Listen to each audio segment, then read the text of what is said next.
Bunda, waktunya diminta senggang waktunya sedikit buat kita karena kita ada yang ingin diwawancarai Bunda. Jadi terkait dengan tugas guru penggerak tentang tema dilema etika dan rujukan moral, kami diminta untuk mewawancarai pimpinan atau kepala sekolah di tempat kami bertugas.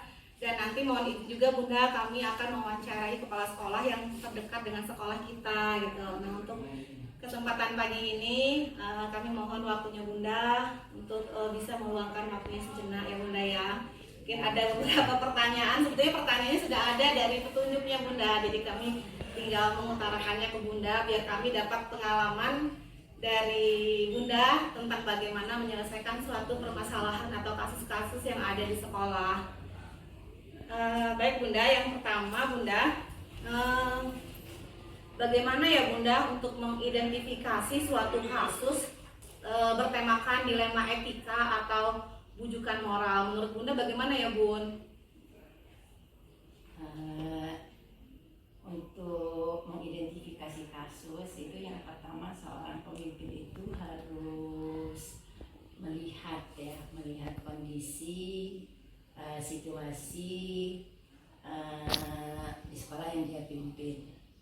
Contohnya kita kan pada pagi hari itu ada program tadarus untuk siswa ya di semua kelas. Nah, seorang pemimpin itu harus melihat pelaksanaan di kelas itu masing-masing, bagaimana siswa itu apakah memang benar-benar mengikuti program yang kita buat ya, atau ada yang setengah-setengah, bahkan ada juga yang cuek aja dengan program yang kita laksanakan. Nah, seorang pemimpin ya harus melihat itu dan mempelajari apa titik permasalahannya, kenapa kok ada anak-anak yang tidak mau mengikuti kegiatan itu.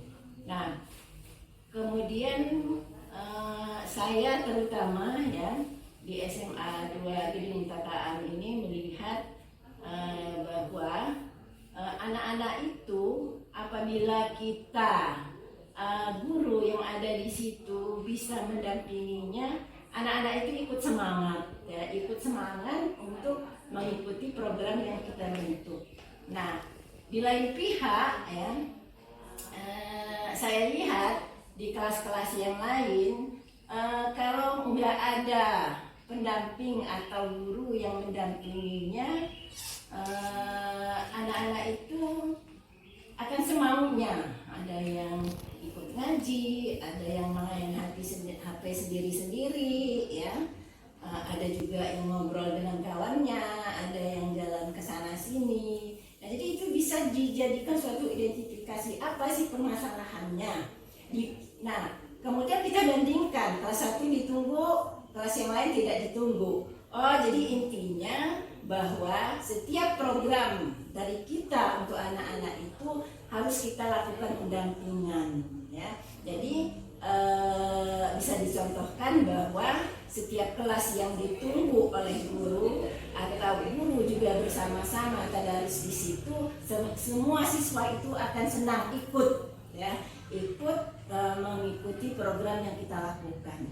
Nah, itu jadi intinya permasalahan itu kita ambil dulu apa akar permasalahannya, kemudian apa nanti keputusan yang harus kita ambil. Nah, jadi intinya dari permasalahan yang tadi ya, bahwa bagaimana caranya kita guru dan Bunda selaku kepala sekolah, bagaimana caranya kita berusaha untuk mendampingi anak-anak itu. Kalau kita bareng-bareng tadarus di situ, anak-anak itu akan ikut dengan semangat. Nah, jadi itu. Jadi kerjasama itu penting ya. Kerjasama saling mendukung untuk mencapai suatu tujuan yang sudah kita programkan itu ya harus betul-betul kita lakukan secara bersama-sama. Tidak hanya dari wakakurikulum, tidak hanya dari kepala sekolah, tidak hanya dari guru agama, kita semua ya. Suatu organisasi itu akan bisa bergerak dan mencapai tujuannya kalau memang semua kita bertanggung jawab terhadap apa yang kita lakukan atau terhadap apa yang kita programkan. Nah, itu ya. Ya, intinya permasalahan ini permasalahan mengaji di pagi hari ya Bunda ya, kendalanya itu yang jadi kendala kita saat ini. ya, siswa itu Setelah dilihat dalam proses pembelajaran ternyata tidak kondusif karena tidak ada gurunya di dalam kelas. Nah mungkin nanti itu seperti apa Bunda untuk langkah-langkahnya agar pembelajaran itu kondusif, itu seperti apa langkah-langkah yang diambil sebaiknya itu Bunda? Nah, tadi sudah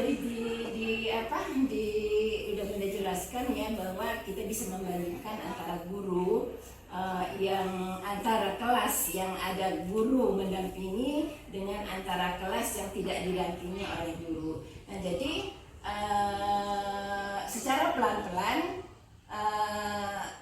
saya selaku atau Bunda selaku pimpinan mengajak kawan-kawan guru yang lain supaya bagaimana berusaha kita sama-sama ikut mendampingi anak-anak, dan bahkan akan lebih bagus apabila kita ikut di kelas itu bareng-bareng tadarus dengan anak-anak.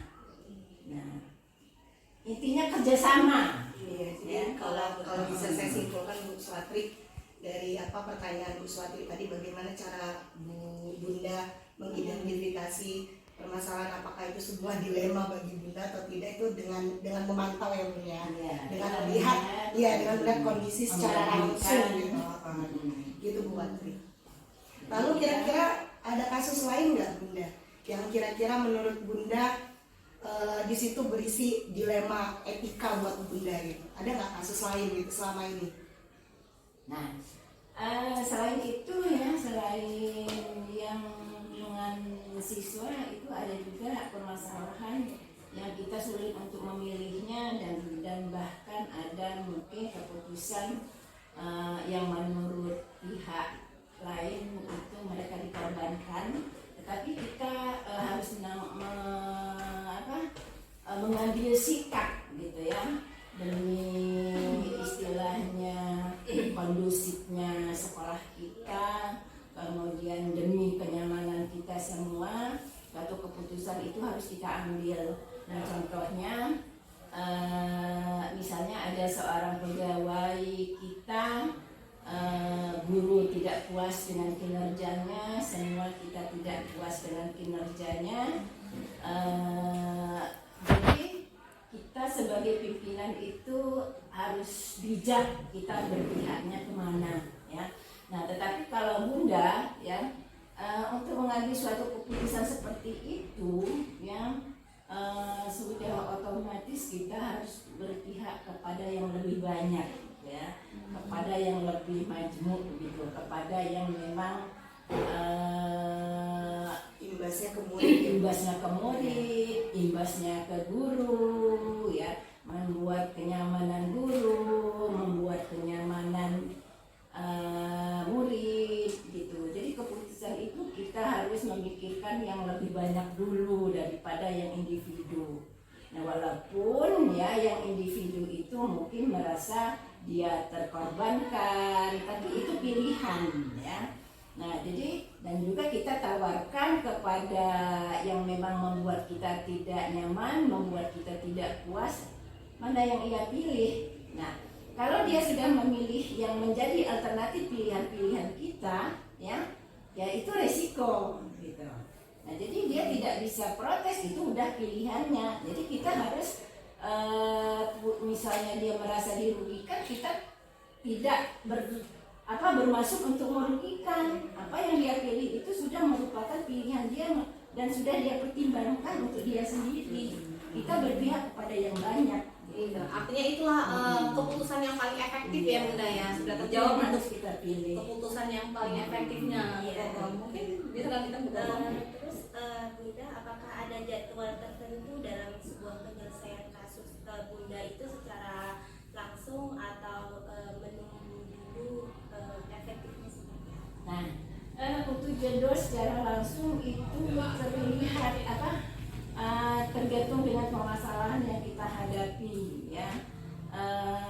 Ada permasalahan yang tidak usah menunggu jadwal, artinya kita aksidental aja mungkin ya, keputusan itu tidak bisa diambil oleh seorang pimpinan sendiri, tetapi dia harus juga ngobrol dengan kawan-kawan manajemen apa yang harus kita lakukan dari permasalahan yang kita hadapi.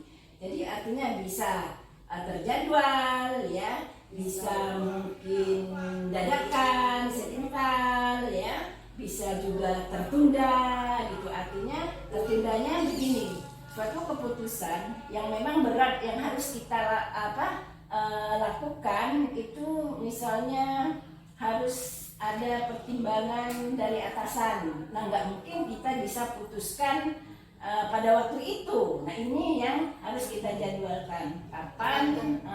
Permasalahannya berarti ya Bunda ya. Lihat permasalahannya. Apakah dia bisa langsung kita ambil kebijakan atau bisa kita tunda, kemudian apakah kita menunggu jadwal untuk mengambil keputusan itu. Jadi intinya tergantung dengan apa yang kita hadapi. Tergantung permasalahannya. Kalau permasalahannya mungkin langsung di tempat ya Bunda ya. Permasalahan langsung bisa kita di tempat, ya pada saat itu. Jadi artinya nggak harus terjadwal, ya tergantung apa yang kita hadapi.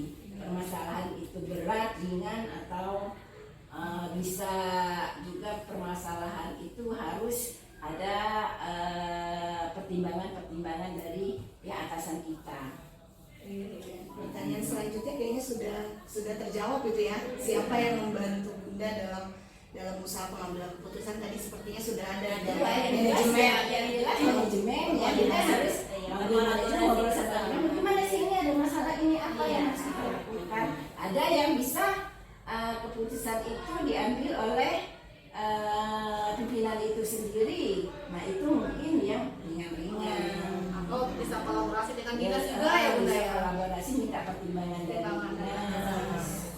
Oh ya Bunda, satu lagi pertanyaan yang tertinggal tadi Bunda. Kira-kira dalam Bunda mengambil keputusan itu pernah nggak Bunda ditemukan suatu tantangan gitu?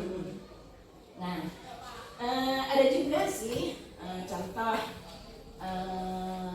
Kalau pernah kita tidak menaikkan seorang siswa ke kelas berikutnya karena waktu kita rapat atau waktu kita musyawarah, keputusan kita di dalam musyawarah itu tidak menaikkan seorang siswa, itulah katakan ya, karena berbagai hal yang harus kita pertimbangkan dengan harapan nanti setelah dia mendapatkan perlakuan seperti itu dia akan berubah harapannya.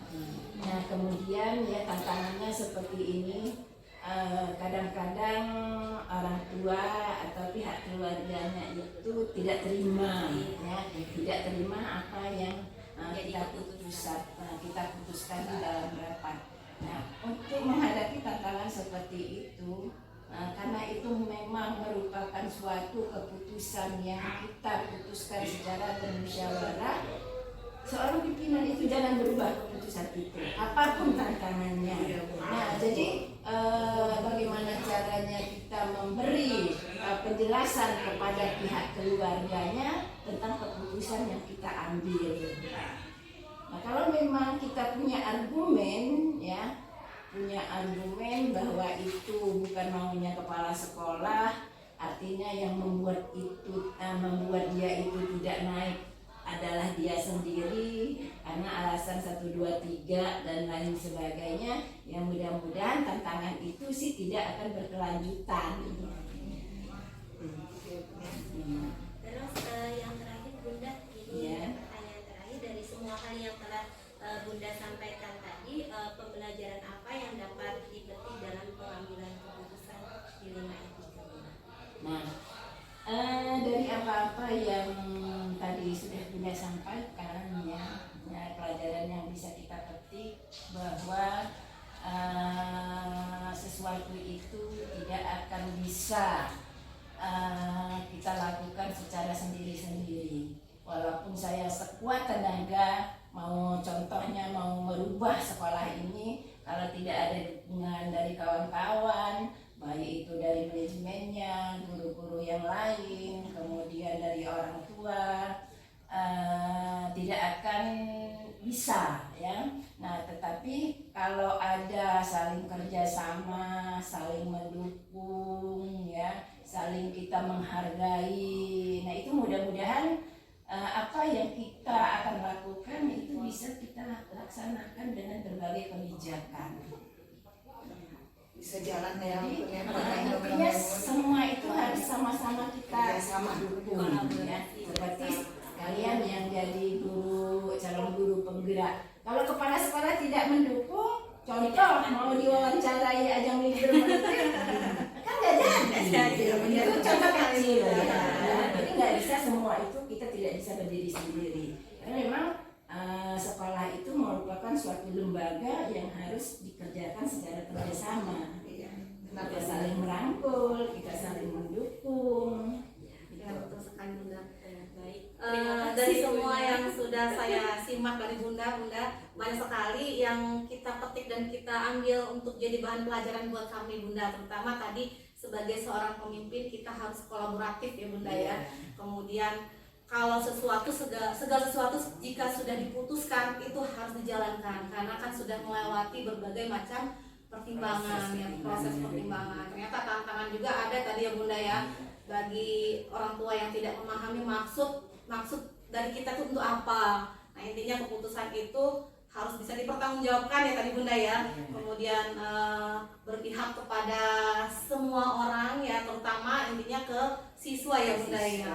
Ya Bunda, mungkin dari Bu Selvi ada tambahan. Bu Selvi ada yang ditanyakan lagi? Mungkin udah cukup banyak ya. Itu tadi ya Bun, menegaskan lagi yang disampaikan Bu Swatri. Intinya dasar dalam pengambilan keputusan juga yang kami pelajari, salah satu yang utama itu kolaborasi sama koordinasi. Iya. Dan yang pastinya antara guru dengan pimpinan. Guru-guru juga jangan semaunya mau ini kan ada pimpinan, ada koordinasi apa yang harus kita laksanakan, apa yang bagus untuk sekolah kita, apa yang bagus buat kenyamanan kita semua. Jadi jangan jalan sendiri-sendiri. Jadi apapun, terutama guru-guru, apapun yang akan dilakukan, walaupun itu baik sekalipun harus ada koordinasi dulu dengan pimpinan. Baru kita sama-sama enak, sama-sama nyaman. Iya. Pastinya ya muaranya ya berpihak pada murid. Intinya berpihak pada murid itu. Iya, perlu pertimbangan bagaimana caranya murid itu nyaman ada di sekolah kita. Baik Bunda, luar biasa Bunda hari ini wawancaranya. Terima kasih banyak Ibu Bunda, banyak pengalaman yang kita dapatkan. Begitu ya Bu Selvi, Ibu Siti Komaria ya. Selesai tugas yang pertama dan nanti kita akan wawancara ke pimpinan atau kepala sekolah terdekat Bun. Ya, Terima kasih Bun, mohon izin ya Bun. Ya, terima kasih ya Bun. Terima kasih Bun.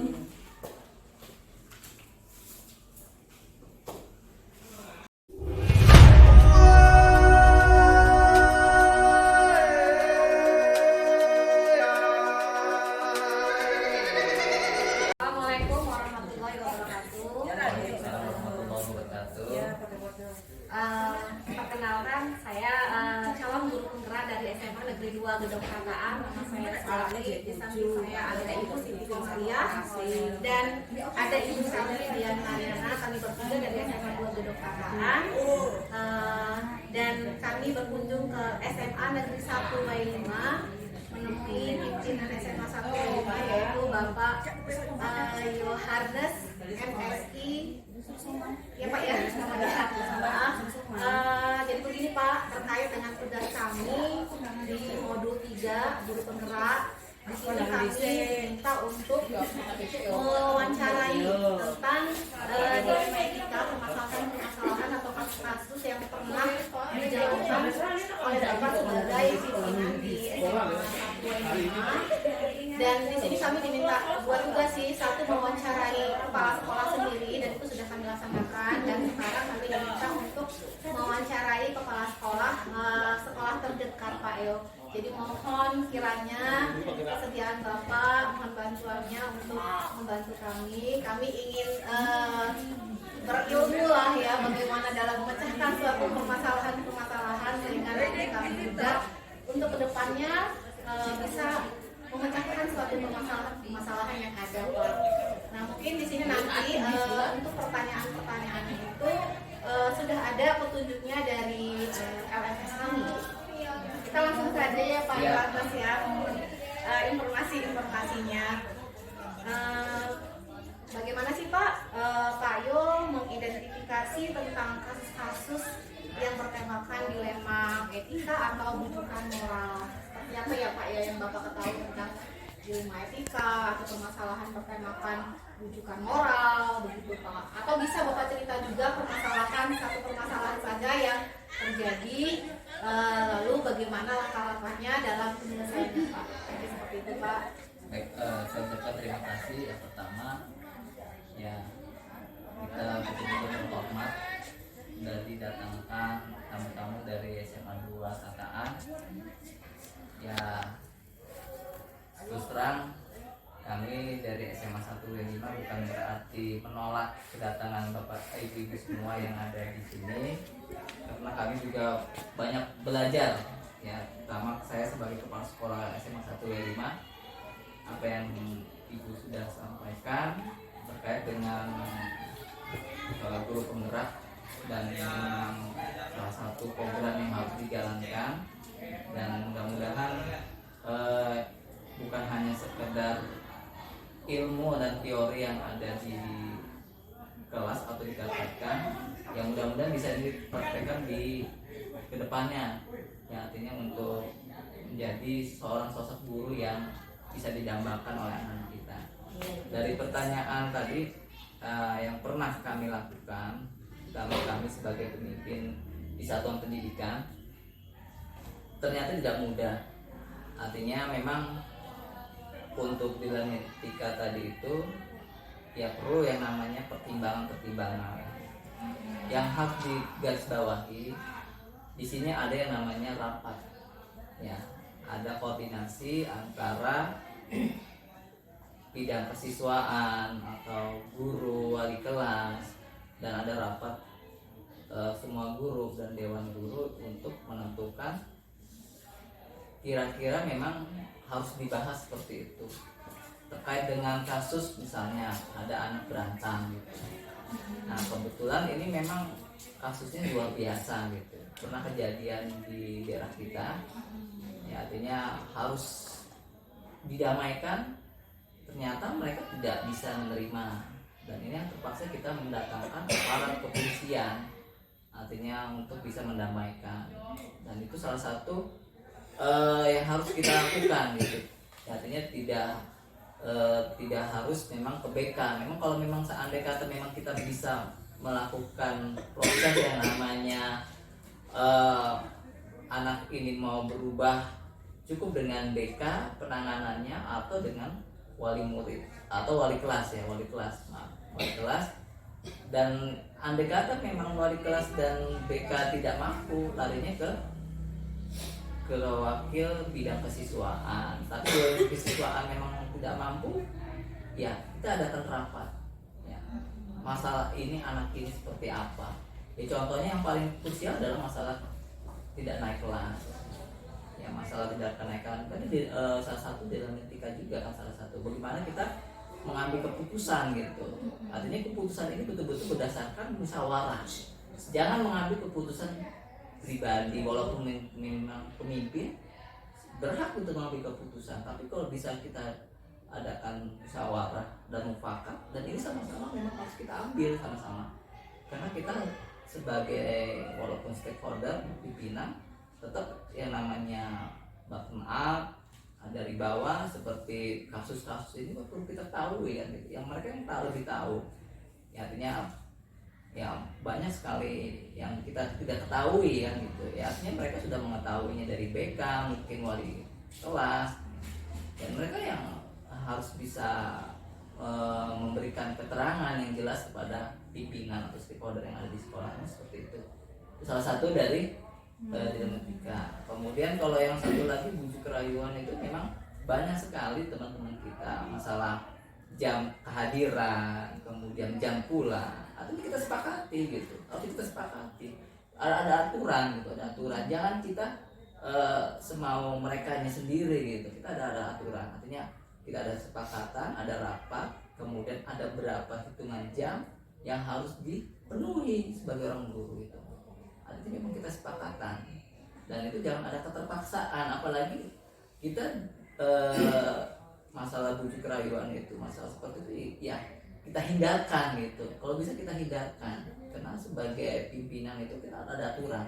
Nah itu aturan itu kita coba kita tegakkan dengan sebaik-baiknya gitu, dengan kesepakatan bersama tadi itu. Kesepakatan bersama bukan hanya baru kemudian pingin, artinya dengan seketika atau mendadak. Nah itu yang tidak dibolehkan. Nah mungkin itu saja. Ya.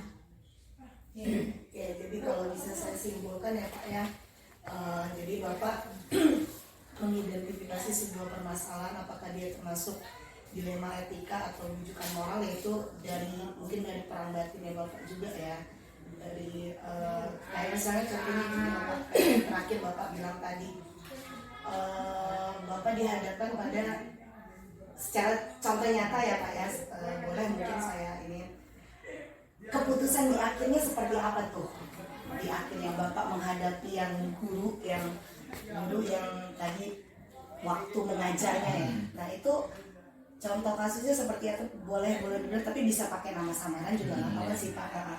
Nah sampai di keputusannya akhirnya yang Bapak ambil seperti apa gitu loh dalam menghadapinya itu, yang tadi itu yang guru masalah jam kerjanya gitu. Ya baik, terima kasih. Yang jelas di dalam aturan tidak kedinasan lah bahasanya itu. Artinya kan punya aturan. Artinya PNS masuk jam berapa, pulang jam berapa. Nah, seandai kata ini melanggar, tentunya kan ada yang namanya kode etikanya. Salah satunya kita sebagai pimpinan wajib untuk menegurnya secara lisan. Kalau misalnya lisan tidak bisa diindahkan, tidak pernah digubris, baru kita buat namanya bentuk tulisan. Nah tulisan ini juga nggak digubris juga, kita laporkan kepada atasan kita lagi-lagi. Nah, artinya itu mekanisme yang harus kita lakukan seperti itu. Sebagai pimpinan yang baik, artinya dipanggil secara baik. Nah, dua mata kita obrolkan apa tugas Bapak Ibu sebagai guru yang baik, agar ini berjalan dengan baik. Artinya jangan sampai mau di luar aturan gitu. Kita punya aturan, artinya kita pendekatan di situ. Tapi pendekatan gimana caranya guru ini memang diikat dengan aturan yang sudah disepakati sebagai pegawai negeri sipil. Itu mungkin. Artinya dalam pengambilan keputusan, kalau menurut cerita dari yang disampaikan Pak Yohanes tadi, misalnya ada permasalahan siswa, artinya prosedur itu benar-benar dijalankan gitu ya Pak ya, penyelesaian dulu dari tingkat permasalahan dengan gurunya, naik ke BK, kalau nggak selesai juga ke kesiswaan, mungkin nanti nggak selesai ke kepala sekolah terakhir ya Pak ya. Jadi prosedur juga sudah tergambarkan di situ ya. Dalam mengambil keputusan juga di sini pasti pertimbangannya juga banyak ya Pak ya. Nah di situ kalau nggak salah saya tangkap tadi, ada yang keputusan bersifat rujukan moral, tetap yang salah tidak dijalankan, yang diambil adalah yang benar tadi menurut ceritanya ya Pak ya. Kasus guru Ya kasus guru ya, tetap patokannya mana yang benar itu yang dijalankan, apapun itu ya Pak ya, seperti itu ya Pak. Terus ada yang ingin saya tanyakan Pak, yang berkaitan dengan apakah ada jadwal tertentu untuk mengambil sebuah keputusan? Maksudnya langsung atau Bapak memang dirapatkan dulu atau seperti apa ketika Bapak menyelesaikan sebuah keputusan? Tergantung dari kondisi. Artinya, jadi keputusan itu bisa spontanitas atau memang butuh yang namanya musyawarah dan mufakat tadi. Artinya lihat kondisinya, kondisionalnya.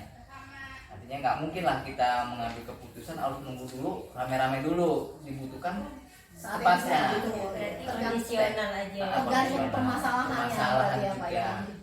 Artinya memang kita bagaimana diajarkan, namanya itu mimpin. Nggak mungkin kita jadi pemimpin harus rapat dulu terus rapat juga kan. Diperlukan seperti apa kondisionalnya. Kayaknya ini harus ini. Begitu. Kira-kira pernah ditemukan tantangan nggak sih Pak dalam kita mengambil keputusan? Misalnya Pak Yo tuh ada suatu permasalahan nih untuk mengambil keputusan ini kayaknya berat betul. Ada nggak Pak kira-kira tantangan gitu yang ditemukan? Kalau tantangan banyak, artinya tantangan yang seperti itu banyak sekali. Artinya kita butuh yang namanya identifikasi permasalahan itu apa gitu. Artinya memang ini butuh kesepakatan permusyawaratan dari teman-teman. Ada pertimbangan seperti apa. Artinya kita nggak mungkin mengambil keputusan itu jangan sampai nanti kita salah gitu. Kalau kita salah ini kan berakibat nanti bukan untuk diri saya saja, tapi untuk orang lain, orang banyak, apalagi keluarga sekolah. Artinya perlu kita identifikasi secara baik, benar, beritanya memang bagus, apa klarifikasinya memang benar, tepat. Nah itulah kita ngambil keputusan. Terus ada pertanyaan yang berikutnya ini menyangkut personal yang membantu Bapak dalam setiap proses pengambilan keputusan. Tapi kalau saya sudah dengar tadi dari pemaparan Bapak, ya salah satu yang membantu yang manajemen sekolah berarti ya Pak ya. Bapak kesiswaan, jadi Bapak kurikulum. Lengkap ya Pak di sini Bapak ya. Betul. Kenapa lengkap? Yang pertama, W5 ini butuh teman-teman yang mau berpikir maju. Makanya kita butuh orang-orang. Artinya sebenarnya ya kalau dipikir dari istilah strukturnya itu hanya butuh satu orang aja yang diakui untuk jam tidak politik sertifikasinya. Tetapi W5 ini memang harus semuanya punya pemikiran yang sama untuk maju. Artinya kita butuh teman-teman juga untuk bergandeng tangan, berkolaborasi, bukan hanya sekedar kepala sekolah saja, tapi teman-teman juga harus dilibatkan. Terutama yang membantu Bapak tadi dalam memecahkan semua permasalahan. Karena masalah di W5 ini bukan satu. Iya, banyak ya. Selain yang membantu dari pihak W5, adakah yang dari luar juga bisa membantu Pak? Kadang-kadang gitu.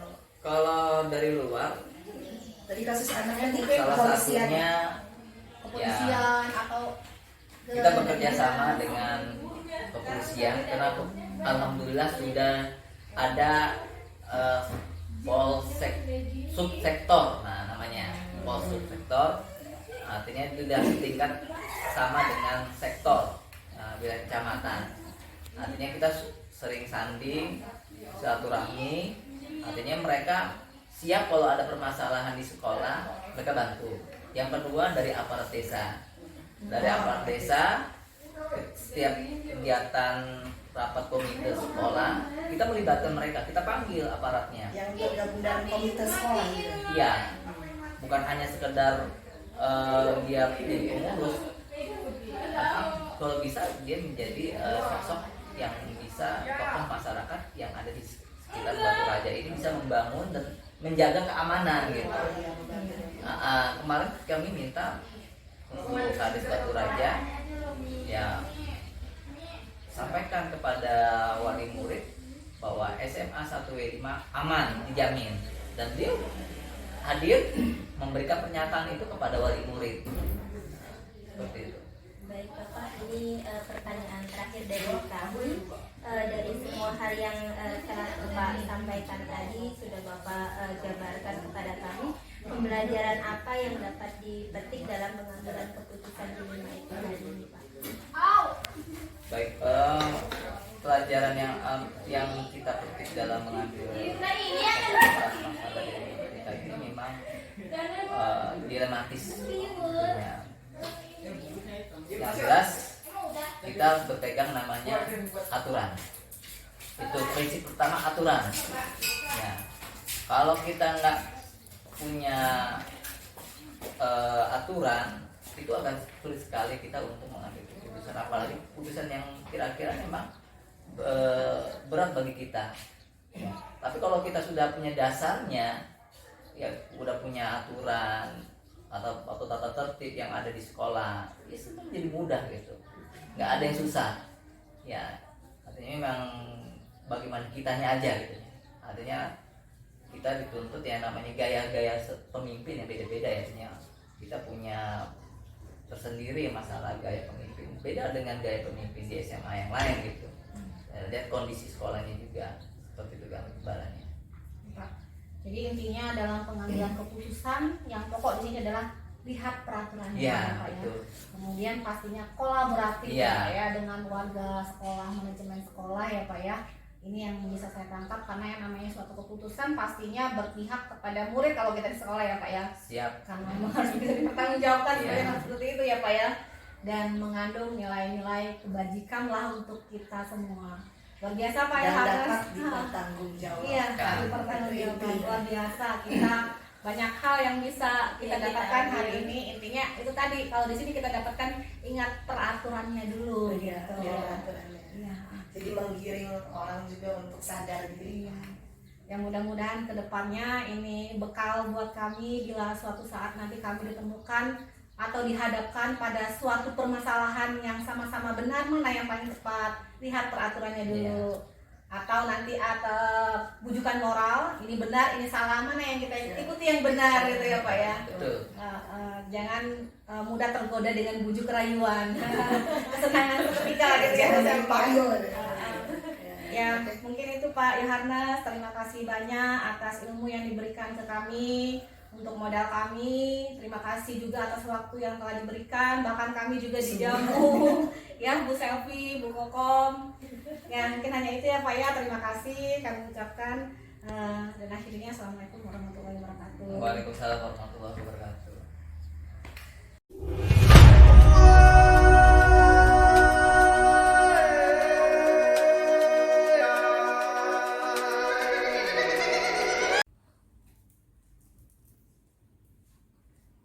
Assalamualaikum warahmatullahi wabarakatuh. Selamat siang Pak. Selamat siang Bu. Apa kabarnya nih Pak hari ini Pak? Alhamdulillah baik sehat. Gimana kabarnya Ibu? Alhamdulillah saya baik juga Pak. Jadi ini saya mohon maaf ini ya Pak ya, minta waktunya sebentar Pak. Iya.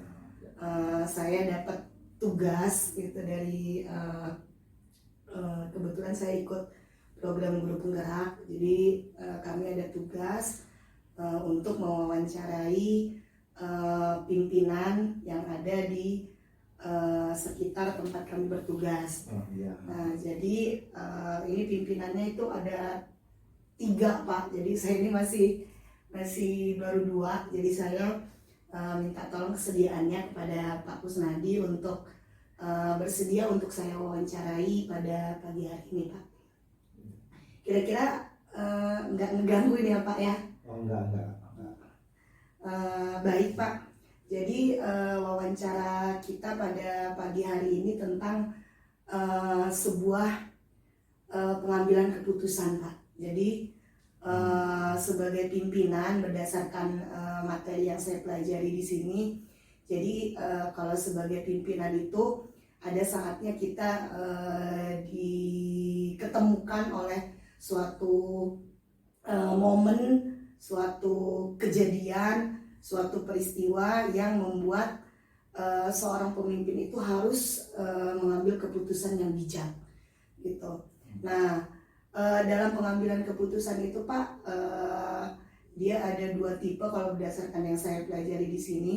Apakah dia berupa sebuah dilema ataukah dia sebuah bujukan moral? Saya rasa di sini saya tidak berkompeten sebenarnya dalam mengajari seorang pemimpin seperti Bapak gitu ya Pak. Mungkin Bapak lebih berpengalaman gitu ya tentang berbagai kasus yang mohon maaf Pak, Bapak sudah berapa tahun memimpin Pak? Baru 3 tahun setengah. Di ini ya Pak ya, di SDN 2 Wailuni ya Pak ya? Iya di SDN 2 ini. Oke, di SDN 2 Wailuni ya Pak ya. Jadi saya langsung masuk aja nih ya Pak ya di pertanyaan pertama. Jadi selama Bapak memimpin ini selama 3 tahun, pernah nggak gitu ada suatu kasus yang menurut Bapak keputusan yang harus Bapak ambil itu sebuah dilema gitu untuk Bapak gitu? Ada nggak kira-kira Pak? Oh ada banyak sekali. Dilema itu diantaranya apalagi kita kena melanda corona ya Bu ya. Itu yang pertama, di saat kita daring, terus ada instruksi dari pimpinan kita daerah, anak-anak ini harus naik kelas semua. Sementara seperti yang kita lakukan selama ini, yang kita dengar bahwa tidak maksimal pembelajaran. Itu yang pertama. Terus ada lagi satu kasus yang saat ini masih saya tangani. Ini menurut saya dilema sekali saya. Begini ceritanya. Jadi anak ini pada saat kelas 1 sekitar 4 tahun yang lalu, jadi dia masuk ke sekolahan. Pada saat itu saya belum jadi pimpinan di sekolah itu. Dia masuk, terus dia dibully sama temannya sehingga anak ini keluar. Sehingga anak ini keluar tanpa sepengetahuan dari sekolahan. Berapa bulan kemudian kita kena corona setahun, 2 tahun, 3 tahun, sehingga nggak terasa anak ini sudah kelas 4 sekarang. Tetapi di sekolah kami ada kesalahan juga sedikit ini, karena nama anaknya masih tetap ada di Dipodik. Jadi memang instruksi dari Ibu Wali Kota dulu, semua anak harus naik semua. Jadi kami otomatis kan menaikkan naik semua, walaupun pada saat corona itu ada yang memang tidak kami bisa hubungi karena komunikasinya putus. Nah, sekitar 3 minggu yang lalu anak ini muncul lagi di hadapan kami dengan orang tuanya. Dan intinya orang tuanya ini mau memasukkan lagi anak ini. Nah sehingga saya kan kaget Pak. Yang pertama, kok anak ini sudah 4 tahun lost kontak dari kami. 3 tahun selama corona lah lost kontaknya. Iya, lost kontak. Nah, sebenarnya tidak, kalau dari wali muridnya sih nggak terlalu muluk-muluk amat sih dia permintaan dia sih. Dia memasukkan anak dia ini kembali ke sekolah, terserah mau kelas berapa. Mau kelas 1 monggo, mau kelas 2 monggo, kelas 3 nah. Ini dilema saya di sini Bu.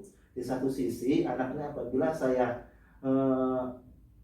masukkan ke kelas 1 kembali, dia tidak bisa lagi karena aturannya kan apabila anaknya sudah di atas 8 tahun, dia tidak bisa lagi masuk kelas 1.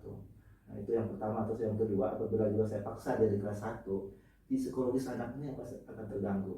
Nah, dia akan terganggu. Dia bertemannya sama yang bisa dibilang levelnya di bawah dia. Nah, itu di satu sisi. Tapi di sisi yang lain, apabila anak ini saya paksa di kelas yang sebenarnya, kalau tadi kelas 1, teman-teman dia udah kelas 4 sekarang, tetapi anak ini tidak mungkin dong saya masuk ke kelas 4, sementara dia memang tidak sekolah sama sekali. Dan memang di situ. Di satu sisi juga itu. Nah, terus mau ke kelas 4 juga kan saya butuh kompromi dulu sama wali kelasnya. Akan berkaitan sama orang banyak, wali kelas 1, wali kelas 2, wali kelas 3. Itu yang dilemanya. Akhirnya pada saat itu saya belum bisa ngambil keputusan sama wali murid itu.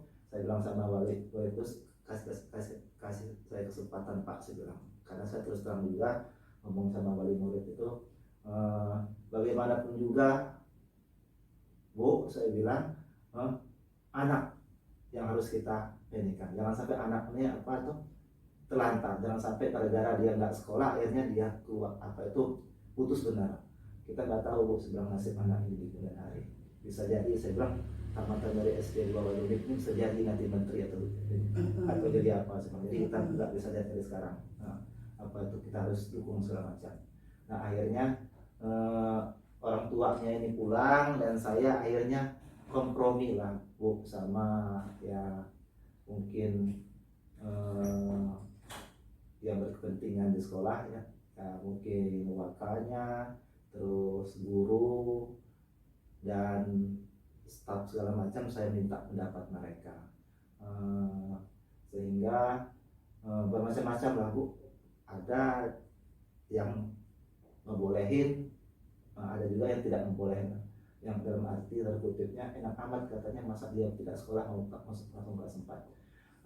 Sebenarnya anak ini pernah saya tes waktu itu pada saat dia datang. Jadi menurut cerita dari neneknya ini, anak ini pas dia keluar dari kelas 1 itu anak ini dilesin bu ya. Dilesin. Jadi selama 4 tahun itu memang dia nggak formal tapi diles di luar. Sampai saya bilang sama neneknya ini, kebetulan anak ini tinggal sama neneknya. Walaupun saya bilang walaupun anak ini sampai 10 tahun 20 tahun juga kalau dilesin dia tidak akan mendapatkan ijazah, saya bilang segitu ya. Siapa tahu saya bilang zaman nanti berubah. Mungkin bisa jadi, saya bilang tahun mereka ini nanti mungkin salah satu untuk menikah harus punya ijazah SD, SMA. Alah, kasihan sama anak ini. Nah, akhir ceritanya bu, setelah saya kompromi dengan Dewan Guru, akhirnya saya mengambil keputusan. Jadi keputusan yang saya ambil nggak tahu lah ini apa memang betul apa enggak, tetapi anak ini kalau saya masukin kelas 1 nggak mungkin ya, karena di samping memang dia badannya sudah besar dan psikologis anaknya pasti akan merasa kok dia istilahnya level dia gitu. Sementara di satu sisi nggak mungkin juga dia mau langsung ke kelas 4. Akhirnya saya mencoba memberi pembelajaran kayak semacam instan itu bu. Jadi kayak semacam paket C lah. Jadi saya panggil lagi orang tuanya dan saya kasih pembelajaran selama 2 minggu. Selama 2 minggu pelajaran kelas 1. Terus nanti dites. Nah, apabila memang dia lulus, akhirnya kita tes lagi, kita kasih pembelajaran lagi selama kelas 2-nya. Kalau memang masih istilahnya memang pelajaran yang kita berikan di kelas 2 memang bisa, kelas 3. Nah, sampai dia nanti di kelas 4 sampai di mana. Kalau memang dia mampu untuk bersaing atau bisa masuk ke kelas yang sebenarnya, yang kelas dia sekarang nih, ya saya izinkan. Itu mungkin salah satu trik saya atau keputusan saya yang saya ambil. Dari cerita Bapak ya mungkin contoh kasus yang Bapak ceritakan tadi itulah yang tergolong dalam dilema etika ya Pak ya. Iya, karena dua pilihan itu ya sama-sama benar. Jika Bapak menaruh anak itu kembali di kelas 1 ya sesuai ya kan dengan peraturan yang berlaku kan, karena dia memang nggak pernah sekolah. Tetapi di satu pihak psikologi anaknya akan terganggu. Iya, benar. Terus untuk ini saya masih ada beberapa urutan pertanyaan, cuman sepertinya sudah terjawab semua gitu dari cerita Bapak tadi. Jadi langkah-langkahnya tadi udah jelas ya Pak ya. Bapak berkoordinasi dengan guru-guru terlebih dahulu. Terus dalam proses pengambilan keputusan, Bapak juga sebenarnya sudah menjadwalkan tadi ya. Jadi tiap 2 minggu dijadwal, dites apakah anaknya di kelas 2 mampu gitu kan, dengan pelajaran yang kelas 2 ya Pak ya. Pelajaran yang kelas 2. Kalau memang mampu lanjut lagi 2 minggu lagi gitu ya. Itu mungkin dalam penjadwalan dalam proses pengambilan keputusan Bapak ya. Jadi kalau seandainya nanti umpamanya ada yang pihak-pihak ketiga yang umpamanya menggugat ini putusan saya yang salah, saya sudah punya pegangan. Kalau saya udah ngetesnya. Ini makanya saya ambil dari kelas 4 karena saya udah ngetes, dia memang udah bisa baca, udah bisa ngitung. Basicnya juga tadi kan Bapak sudah mengambil mencari informasi kalau ternyata anak itu juga di luar kan memang ternyata tetap belajar. Gitu ya Pak ya. Baik Pak, lalu menurut Bapak dari kasus itu tantangan dalam Bapak mengambil keputusan seperti itu, nah tantangannya di mana ini? Tantangannya ya yang seperti yang saya bilangin tadi itu, di satu sisi kita mau menegakkan peraturan yang sebenarnya, tapi di sisi yang lain tantangannya kita lihat kondisi dari anak. Cuman kalau pribadi saya tetap endingnya ke anak, bukan. Anak ini adalah segalanya. Jangan sampai kita menegakkan aturan tetapi korban anak, yang dikorbankan anak, masa depan anak. Ini masa depan anak loh kita, ini yang kita tuntutkan ya, yang kita bela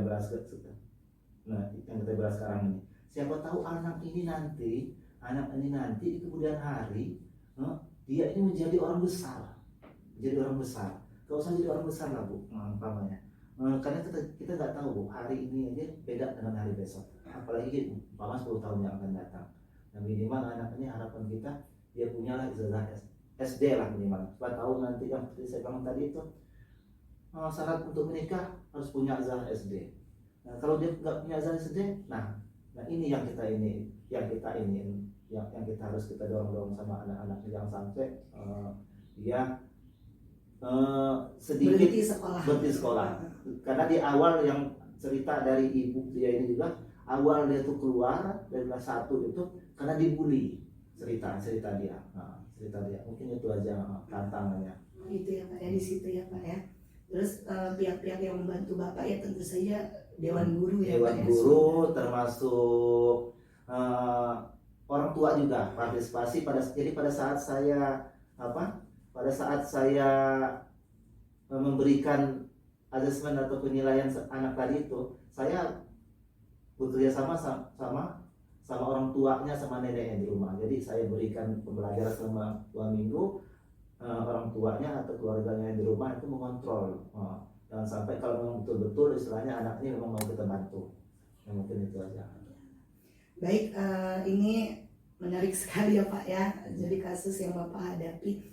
Nah ini pertanyaan terakhir Pak. Jadi dari proses begitu panjang proses pengambilan keputusan yang Bapak lalui, jadi pembelajaran apa nih yang kira-kira Bapak dapatkan dari proses pengambilan keputusan yang berbasis dilema etika ini? Pembelajaran apa ya kira-kira ya? Pembelajarannya. Pembelajaran mungkin kita harus pakai hati mungkin. Pakai hati ya, karena kita kadang-kala memang aturan itu harus kita abaikan juga demi ya bisa dibilang kita demi anak lah, demi kemanusiaan juga. Jangan sampai istilahnya dengan aturan ini anak seperti istilahnya yang saya sepakat, hanya sedikit kita membela aturan yang sebenarnya akhirnya anak ini terbengkalai. Itu yang harus kita pembelajarannya. Jadi kita harus lihat situasinya dulu, mana yang istilahnya ini. Jadi kadang-kadang istilahnya aturan itu harus kita jalankan. Nah tapi kita pikirkan juga istilahnya apa itu keinginannya. Iya baik Pak, itu pas banget itu Pak dengan materi yang saya baca. Jadi memang salah satu paradigma dalam pengambilan keputusan itu salah satunya adalah keadilan versus rasa kasihan. Nah itulah yang saat ini terjadi pada kasus yang Bapak alami itu. Dan tadi menarik sekali yang Bapak sampaikan, sesuai sekali Pak dengan kebijakan seorang pemimpin. Jadi yang namanya mengambil keputusan ini bukan ngajarin lagi ya Pak ya. Jadi dasar dalam pengambilan keputusan itu Pak sudah tepat dengan yang Bapak sampaikan tadi, berpihak pada murid. Jadi berpihak pada murid, berdasarkan nilai-nilai kebajikan yang diyakini dan yang pasti nanti bisa dipertanggungjawabkan. Ya seperti tadi Bapak bilang kan, jadi suatu saat kalau memang ada pihak yang menyalahkan Bapak sudah punya dasarnya ya, kalau nih kami sudah memproses si anak sehingga dia layak untuk tetap di kelas 4. Oke Pak, terima kasih sekali atas waktunya. Mudah-mudahan kedepannya Bapak lebih sukses lagi ya Pak ya. Amin. Ya, saya akhiri Pak wawancara kita pada pagi hari ini. Wassalamualaikum warahmatullahi wabarakatuh. Waalaikumsalam. Maaf Pak sudah mengganggu waktunya. Tidak apa-apa Bu.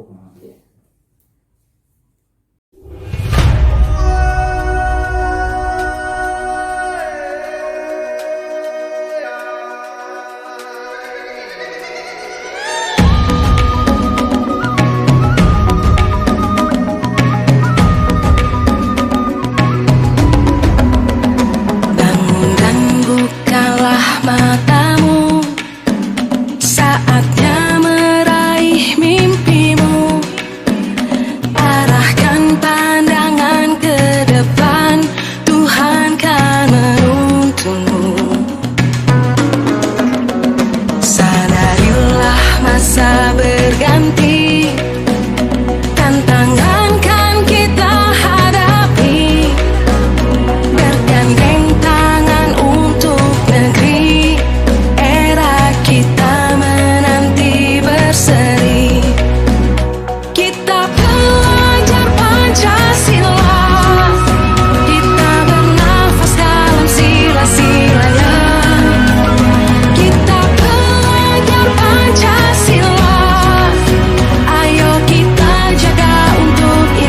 Indonesia.